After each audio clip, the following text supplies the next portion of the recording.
Today, we are going to cover everything you need to know about harvesting cannabis plants to get the best yield and potency. From when to harvest to how to harvest, let's get into it.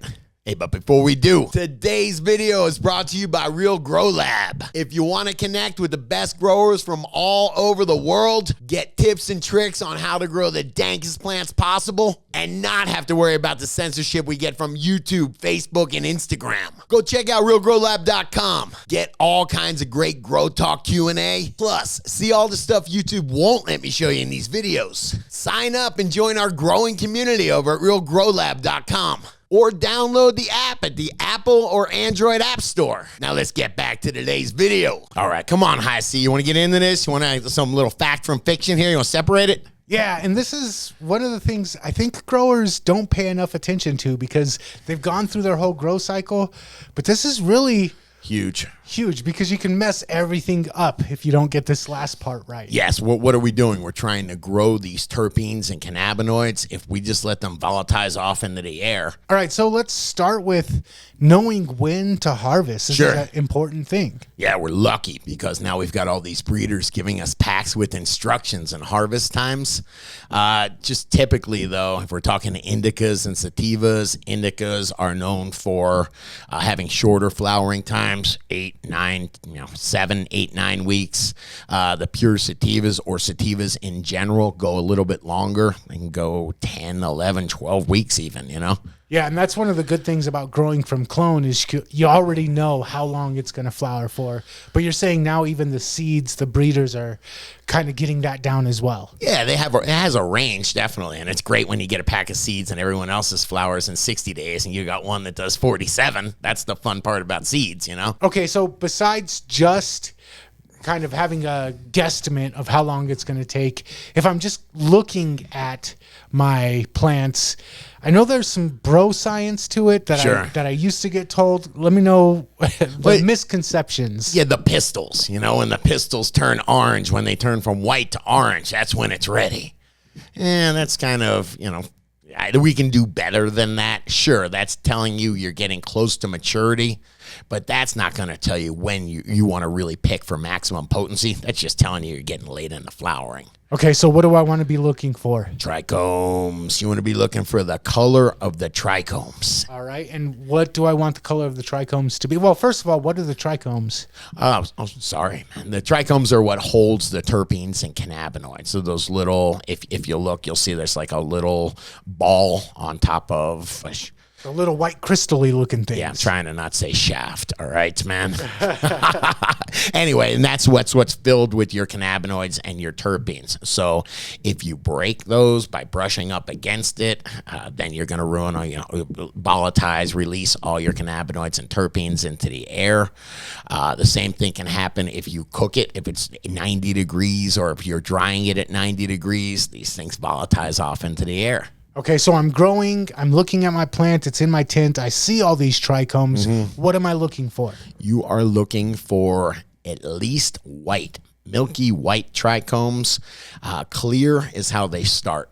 You don't want to harvest when they're clear. You want to harvest when they're milky white, at least. That's going to have the right concentration of the terpenes and cannabinoids in there. Right. Cannabinoids are like THC and CBD. Terpenes are myrcene and all that kind of stuff for flavor and medical effects. And I've seen before, sometimes they start to kind of brown or yellow. Yeah. Now that's typically if you ask an old timer or how I learned, it was clear trichomes. No, when they get milky with a couple ambers in there, that means the ambers they died already. They've expired. The milky ones are where you want to get. So usually by the time most of them are milky trichomes, there's a couple amber ones, and that tells you did good. I will say, though, that if you're harvesting for extracts, which a lot of people are squeezing this stuff, you want to harvest a little bit earlier. I've heard of people, definitely when they're milky, no amber at all, and I've heard people harvesting on the earlier side there. So just a heads up. And that is for what reason? Color, for the color. They don't want those dark brown or dark tan extracts. They want that light color extract.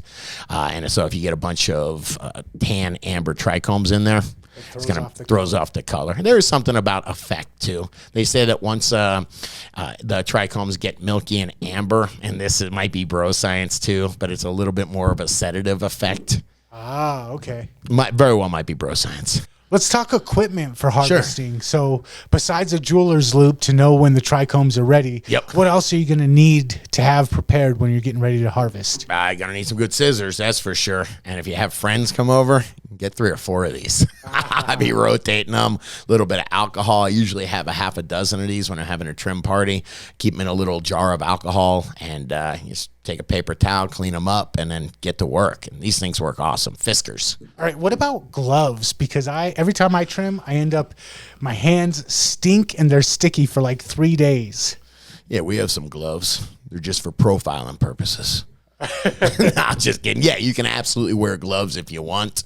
How you going to get all the hand hash on you that nobody will smoke except for me? Yeah, I mean, you'll see the trichomes stick to your hands big time. If you're careful, my wife can trim and not get anything on her. Wow. But yeah, definitely gloves you can use. Man, a trim bin or something like that. Something to collect all the buds in. I use a 5-gallon bucket. I take one 5-gallon bucket and just let the buds fall in there. I mean, I've got gallons and gallons of buds when I harvest. So, and then I'll take either a bowl or another 5-gallon bucket, and I'll just sit there and I'll trim over it. So I got my trim that falls in one. I've got my finished buds that fall in the other. Yeah, let's step back. When I'm just cutting my plant. Yes. What am I going to do at that point? You are I like to take the whole plant out if I can take it out of the container, or if I can just cut the very bottom of it off. So I have this entire plant intact. I bring it into the other room outside the grow, and I bring it and say, hey guys, got another plant here. And usually what I'll try to do is grab the biggest stems I can, give everybody a section. Because I'm in Colorado where it is so dry, we're talking 30% humidity in this room right now, I'm doing everything I can to slow down this drying. There is a lot of moisture in that stem. All right. Yeah, so by leaving it on the stem, I am slowly releasing moisture into those buds. It is going to slow it down dramatically. So I like leaving it on as big of a hunk of the stem as possible.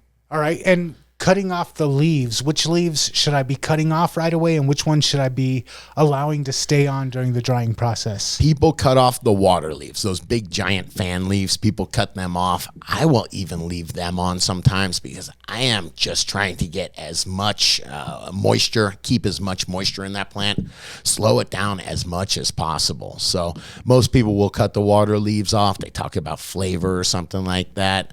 I'm not sold on it, but I leave as much plant material on as I can. You do have to worry about fungus and molds if you've got those super moist leaves laying on the buds. That's why I do think a lot of people cut the giant leaves off there. And you mentioned living in Colorado, and the humidity here is very low versus maybe living in Florida where you used to grow. Did you have a different practice at that environment? I would put them in like 18-inch branches.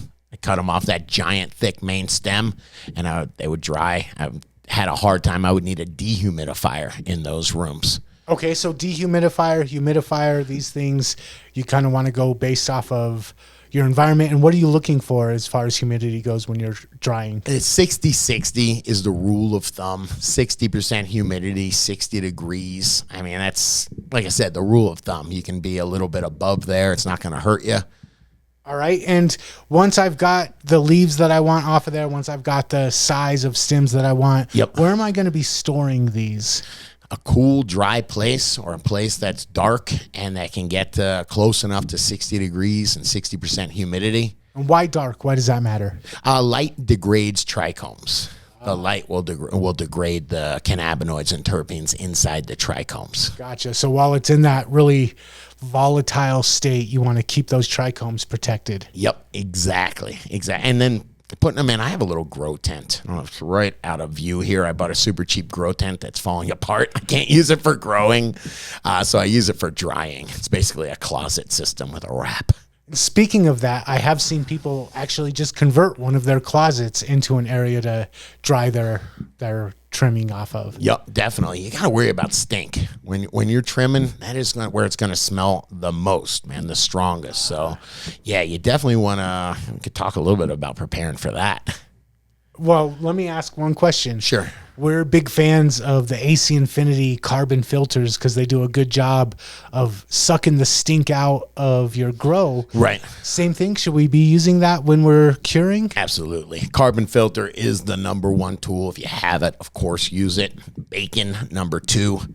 Bacon? No, I'm just kidding. Okay. You can stink up the house pretty good by baking some bacon. Okay. Yeah, putting that nice and slow, man. Yeah. All your neighbors are like, he's cooking that skunk flavored bacon again. That's good bacon over there. But those are just my tips for harvesting for the best yields and best quality possible. But what about you? Leave your best tip in the comments.